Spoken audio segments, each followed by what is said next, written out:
साल 2006 में एक बुक पब्लिश होती है जिसका नाम था द सीक्रेट, और पब्लिश होने के कुछ ही महीनों के अंदर इसके मिलियंस ऑफ कॉपीज बिक जाते हैं। और फिर यही से एक और वर्ड को सबसे ज्यादा पॉपुलैरिटी मिली, जो आज के समय में इंटरनेट और सोशल मीडिया पे बहुत ही ज्यादा ट्रेंडिंग में रहता है, और वो वर्ड है मैनिफेस्टेशन। अगर आप लॉ ऑफ अट्रैक्शन और सबकॉन्शियस माइंड के बारे में जानते हैं तो आप मैनिफेस्टेशन के बारे में जानते ही होंगे। लेकिन अब सवाल ये है कि आखिर ये मैनिफेस्टेशन काम कैसे करता है। अगर लॉ ऑफ अट्रैक्शन एक लॉ है तो वो सबके लिए समान होना चाहिए। आखिर क्यों कुछ लोगों के लिए ये काम करता है और कुछ लोगों के लिए ये काम नहीं करता। आखिर मैनिफेस्टेशन का असली मतलब और उसके पीछे का क्या सीक्रेट है, चलिए जानते हैं आज के इस वीडियो में।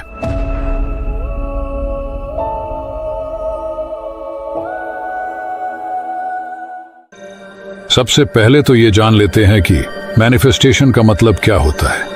तो मैनिफेस्टेशन एक ऐसी प्रोसेस है जिसमें आप अपने विचारों, अपने इमोशंस, अपनी फीलिंग्स और अपने विश्वास की मदद से अपने सपनों और अपनी इच्छाओं को एक रियलिटी का रूप देते हैं। मतलब कि हमारे मन की सारी ऊर्जा को किसी एक चीज की ओर केंद्रित करके उस चीज को अपनी तरफ आकर्षित करना। ये एक मेंटली और स्पिरिचुअल अभ्यास है जिसकी मदद से आप खुद को और अपनी आसपास के एनवायरनमेंट को बेहतर बनाते हो। हमारे विचार, हमारे इमोशंस और हमारी फीलिंग, ये तीनों चीजें हमारे पूरे जीवन को प्रभावित करती है, और फिर उसी प्रकार से हम चीजों को और उस तरह के एनवायरनमेंट को हम अपनी तरफ आकर्षित करते हैं। यानी मैनिफेस्टेशन का मतलब यही हुआ कि हमारे विचार, इमोशंस और फीलिंग को हमारे सपनों और इच्छाओं के साथ अलाइन करना। अगर इसे आपको फिल्मी तरीके से बताऊं तो कहते हैं अगर किसी चीज को दिल से चाहो तो पूरी कायनात उसे तुमसे मिलाने की कोशिश में लग जाती है। अभी आपको मैनिफेस्टेशन होता क्या है उसके बारे में पता चल गया होगा। अभी इसके पीछे के बेसिक साइंस को समझने की कोशिश करते हैं। तो देखो, जब भी आप अपने दिमाग में किसी चीज की तस्वीर या फिर किसी चीज को बार बार बोलते हो तो आपके दिमाग में उससे जुड़ा एक नया न्यूरल पाथवे क्रिएट होता है, जिससे आपकी उस चीज से जुड़ी क्लियरिटी बढ़ने लगती है, और फिर धीरे धीरे करके आपके इमोशंस और फीलिंग भी इससे जुड़ने लगते हैं, जिससे वो न्यूरॉन कनेक्शन और स्ट्रांग होता है। जितना ज्यादा आप अपने दिमाग में इमोशंस को क्रिएट करेंगे उतना ही ज्यादा आप उसको मैनिफेस्ट करेंगे, और यही न्यूरोप्लास्टिसिटी के पीछे का साइंस है। पहले ये माना जाता था कि हम सिर्फ किसी फिजिकल प्रैक्टिस से ही नए न्यूरॉन्स का कनेक्शन बना सकते हैं, लेकिन अभी हुई कुछ रिसर्च से ये पता चला है कि हमारे दिमाग को इमेजिनेशन और रियलिटी के बीच का फर्क पता नहीं चलता। आप किसी भी चीज को बार बार विजुअलाइज करके अपने ब्रेन के अंदर एक नया न्यूरल पाथवे क्रिएट कर सकते हैं, लेकिन इसका मतलब ये भी नहीं कि आप सिर्फ विजुअलाइज करके बाइक चलाना सीख सकते हो। विजुअलाइजेशन सिर्फ आपको उस चीज को समझने में और आपके दिमाग की क्लैरिटी के लिए है। उससे आपके दिमाग को ये पता चल पाए कि आपको किस चीज को ज्यादा प्रायोरिटी देनी है, और इससे आपका दिमाग उस चीज से रिलेटेड सभी चीजों को अब्सॉर्ब कर पाए और आपको उस चीज तक पहुंचने की नई नई अपॉर्चुनिटी दिखा पाए। और इसके अलावा हमारे दिमाग में एक और चीज होती है जो बहुत ही इंटरेस्टिंग है, जिसे रेटिकुलर एक्टिवेशन सिस्टम यानी कि RAS कहते हैं।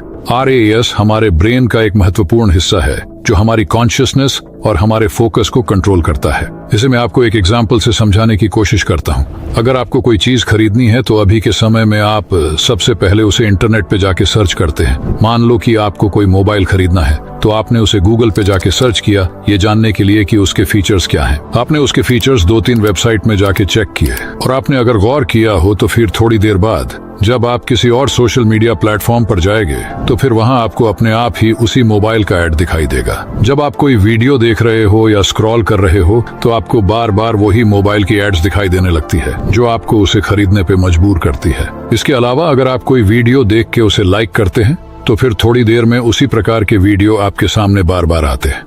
मतलब वेब ब्राउजर और सोशल मीडिया प्लेटफॉर्म आपके प्रेफरेंसेस जैसे कि लाइक्स, सर्चेस और कमेंट्स को देखते हैं, और फिर उसी प्रकार के रिजल्ट को आपको बार बार वापस भेजते रहते हैं, जिससे आप क्या चाहते हैं उस पे आपका फोकस बना रहे।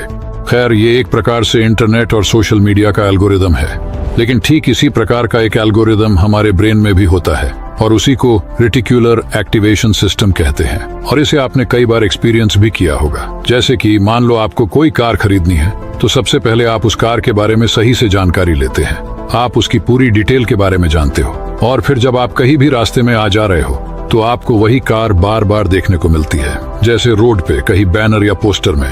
अभी इसका मतलब ये नहीं कि वो पहले मौजूद नहीं थी और अभी ही आपको बार बार दिखाई दे रही है। इसका मतलब ये हुआ कि आपने उस कार के बारे में अच्छे से जाना है, उसको कई बार अनजाने में ही आपने विजुअलाइज भी किया है और इसीलिए आपके RAS ने उसको आपकी प्रायोरिटी बना लिया है। और इसीलिए रास्ते में जा रही सभी कार्स को इग्नोर करके आपका RAS सिर्फ उसी कार पे फोकस करता है, जिससे आपको ऐसा लगता है कि आपको वही कार बार बार दिख रही है। अभी इससे ये स्पष्ट है कि एक बार हम किसी चीज या विचार के बारे में कॉन्शियस हो जाते हैं तो वो चीज फिर हमें हर जगह दिखाई देना शुरू हो जाती है। हमारा RAS फिर उन्हीं चीजों को हमें बार बार दिखाता है। देखो, RAS हमारे कॉन्शियस माइंड और हमारे सबकॉन्शियस माइंड के बीच एक गेट कीपर की तरह है, जो अननेसेसरी चीजों को इग्नोर कर देता है और अभी हमारे लिए क्या जरूरी है उस पे फोकस करता है। हमारे पांचों सेंसेस की मदद से जो भी इंफॉर्मेशन हमारे दिमाग के पास पहुंचती है, उसमें से 99% इंफॉर्मेशन को हमारा कॉन्शियस माइंड इग्नोर करता है। RAS हमें अवेयर करता है कि कौन सी चीज हमारे लिए जरूरी है। हमारा RAS समय के साथ साथ हमारी सभी हरकतों को और हमारे बिहेवियर को देखता रहता है और फिर उसी के हिसाब से ये हमारी सभी प्रायोरिटीज की एक लिस्ट बनाता है और फिर हमारा फोकस वहीं पे बार बार ले जाने की कोशिश करता है। इसीलिए अगर आप किसी चीज के बारे में बार बार सोचते हो या किसी चीज को आप बार बार विजुलाइज करते हो और आपके इमोशंस और फीलिंग्स भी उसमें जुड़ने लगते हैं, तब ये उस चीज को हमारी प्रायोरिटी बना देगा और फिर आपका RAS उस चीज को सही साबित करने के लिए सबूत ढूंढना शुरू कर देगा और आपको फिर वही चीजें बार बार दिखाएगा जो उस चीज से जुड़ी है, जिससे आपको उस चीज तक पहुंचने की और अपॉर्चुनिटीज मिलने की संभावना बढ़ जाती है। देखो, यहाँ मैंने जितना सिंपल हो सके उतना सिंपल करके आपको समझाने की कोशिश की है कि आखिर हमारा दिमाग और RAS किस प्रकार से काम करते हैं और किसी भी चीज के बारे में बार बार सोचने से वो कैसे हमारी प्रायोरिटी बनती है, उसके बारे में अब आपको पता चल गया होगा। अभी ये तो हो गई साइंटिफिक नजरिए से बात, लेकिन हमारे वेद और उपनिषद मैनिफेस्टेशन के बारे में क्या कहते हैं? हाँ, मैनिफेस्टेशन तो एक मॉडर्न शब्द है जिसे हम अभी इस्तेमाल कर रहे हैं, लेकिन इसके बारे में आपको हमारे वेदों में भी देखने को मिलता है। भले ही उनका समझाने का तरीका थोड़ा अलग हो, लेकिन अंत में उनका समझाने का अर्थ तो यही है। आप वही हैं जो आपकी गहरी इच्छाएं हैं। जैसी आपकी इच्छा है वैसी आपकी वासना है, जैसी आपकी वासना है वैसा आपका कर्म है और जैसा आपका कर्म है वैसा आपका भाग्य है। ये बात बृहदारण्यक उपनिषद में लिखी हुई है और अगर आप इसको ध्यान से समझने की कोशिश करोगे तो ये बात हमें सीधे सीधे लॉ ऑफ अट्रैक्शन और मैनिफेस्टेशन की ओर इशारा कर रही है। देखो, जब से हमने इस दुनिया में जन्म लिया है तब से हम ही हमारी दुनिया के क्रिएटर है। हमारा इस दुनिया में जन्म तो सिर्फ एक इफेक्ट है, लेकिन हमारी इच्छाएं इस दुनिया में रहने का कारण। जन्म के तुरंत बाद ही हमारे अंदर अनगिनत इच्छाएं पैदा होने लगती है और इन्हीं इच्छाओं की वजह से इंसान खुद का जो ट्रू नेचर है उसे भूल जाता है। इंसान का ट्रू नेचर है परम आनंद, लेकिन वो इन इच्छाओं के पीछे भागने में इस परम आनंद को ही खो बैठता है। इसीलिए सबसे पहले आपका जो ट्रू नेचर है उसे जानने की कोशिश करो, मतलब कि आप खुद कौन हो और आपके अंदर का जो डीप ड्राइविंग डिजायर यानी कि आपकी गहरी प्रेरक इच्छा क्या है उसे जानने की कोशिश करो,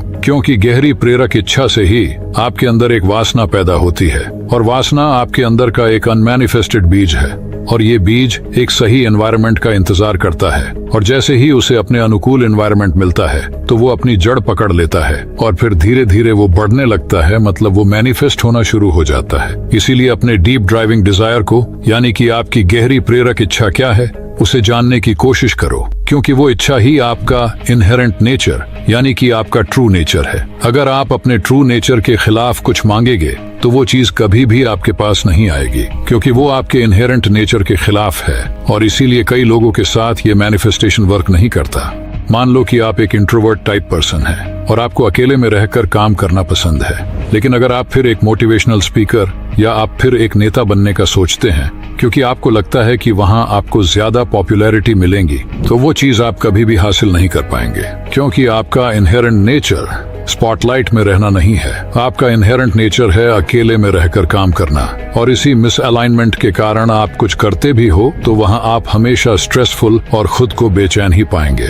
लेकिन वही आप एक लेखक, साइंटिस्ट या फिर एक रिसर्चर बनने की इच्छा रखते हो जहां आप इंडिपेंडेंटली अपने एकांत में काम कर सके, जहां आप अपनी पूरी क्षमता के साथ काम कर सके, तो वहां आपके सक्सेसफुल होने के चांसेस बहुत ही ज्यादा बढ़ जाते हैं, क्योंकि वहां आपका इनहेरेंट नेचर आपकी इच्छा के साथ अलाइन हो जाता है और वहां आपको एक संतुष्टि और आनंद का एहसास भी होता है। अगर आप अपने इनहेरेंट नेचर के विरुद्ध जाके कुछ मांगेंगे या उसे पाने की इच्छा रखेंगे, तो शायद वो चीज आप कभी भी हासिल नहीं कर पाएंगे। लेकिन अब सवाल ये है कि हम पता कैसे करें कि हमारा इनहेरेंट नेचर क्या है और क्या हम अपने इनहेरेंट नेचर को अपनी इच्छाओं के अकॉर्डिंग बदल सकते हैं।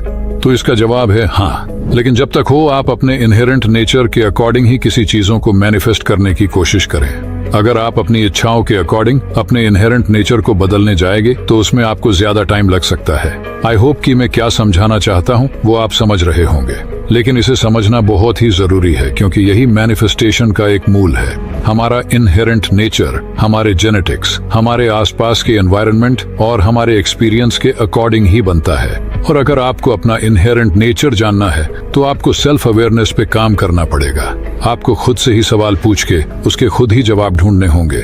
आपको चीजों को ऑब्जर्व करना होगा और जितना हो सके उतना मेडिटेशन की प्रैक्टिस करनी पड़ेगी।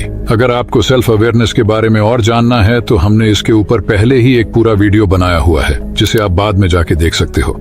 यहाँ मैंने जितना सिंपल हो सके उतना सिंपल करके बताने की कोशिश की है, ताकि आप मैनिफेस्टेशन को पूरी तरह से जान पाओ। और आपको शायद ये सवाल का भी जवाब मिल गया होगा कि कुछ लोगों के लिए ये काम क्यों नहीं करता। अगर आपका इनहेरेंट नेचर नेगेटिव होगा तो आपके साथ हमेशा बुरा ही होगा, और अगर आपका इनहेरेंट नेचर पॉजिटिव होगा तो आपके साथ हमेशा अच्छा ही होगा। इसके लिए सबसे जरूरी है हमारी सेल्फ टॉक।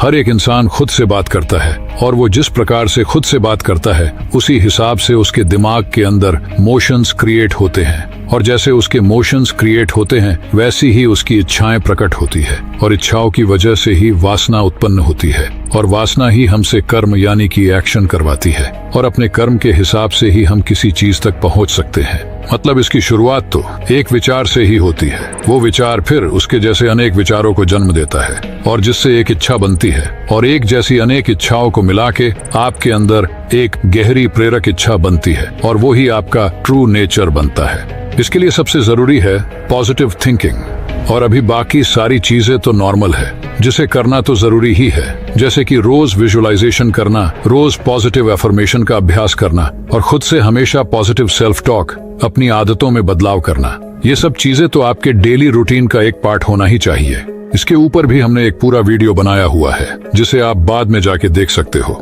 लेकिन आपके लिए ये जानना जरूरी था कि आखिर मैनिफेस्टेशन वर्क कैसे करता है। हम में से ज्यादातर लोग हमारे इनहेरेंट नेचर को जाने बिना ही चीजों को मैनिफेस्ट करना शुरू कर देते हैं, जबकि सबसे पहले आपको खुद को जानना होगा, और आप किस चीज के लिए बने हैं उसे जानना होगा। और ये चीज आपको लंबे अभ्यास और खुद के ऊपर काम करने से ही पता चलेगी। नई नई चीजों को ट्राई करो, रोज कुछ नया सीखने का ट्राई करो, इस दुनिया को और खुद को ऑब्जर्व करना शुरू कर दो। मैनिफेस्टेशन का मतलब ये नहीं है कि आपको बंद कमरे में अचानक एक विचार आया कि चलो एक बिजनेसमैन बन जाते हैं, और फिर आप बस दिन रात सोचते रहो कि मैं बिजनेसमैन बन जाऊं। ऐसे तो आज हर कोई एक बड़ा बिजनेसमैन होता, लेकिन नहीं, ये सुनने में जितना आसान लगता है कि जैसा सोचो वैसा पाओ, लेकिन करने में ये उतना ही मुश्किल है। आपकी पूरी एनर्जी को उस एक इच्छा के साथ अलाइन करना और अपने इनहेरेंट नेचर को जानना इतना आसान भी नहीं है। इसीलिए मैं कई बार ये कहता हूँ कि पहले खुद के ऊपर काम करो और खुद को ढूंढने की कोशिश करो। मुझे उम्मीद है कि अभी आप मैनिफेस्टेशन को अच्छे से जान पाए होंगे, और शायद ही आपने मैनिफेस्टेशन के बारे में इतना डिटेल में वीडियो कहीं देखा होगा। आपको टेक्निक्स तो बहुत मिल जाएगी, लेकिन मैनिफेस्टेशन का जो असल में काम है वो ही नहीं पता तो बाकी सभी टेक्निक्स बेकार हैं। अगर आपको वीडियो अच्छा लगा हो तो एक लाइक जरूर कर देना, और मैनिफेस्टेशन और लॉ ऑफ अट्रैक्शन को लेके अगर आपके कोई एक्सपीरियंस है तो हमें नीचे कमेंट करके जरूर बताएं।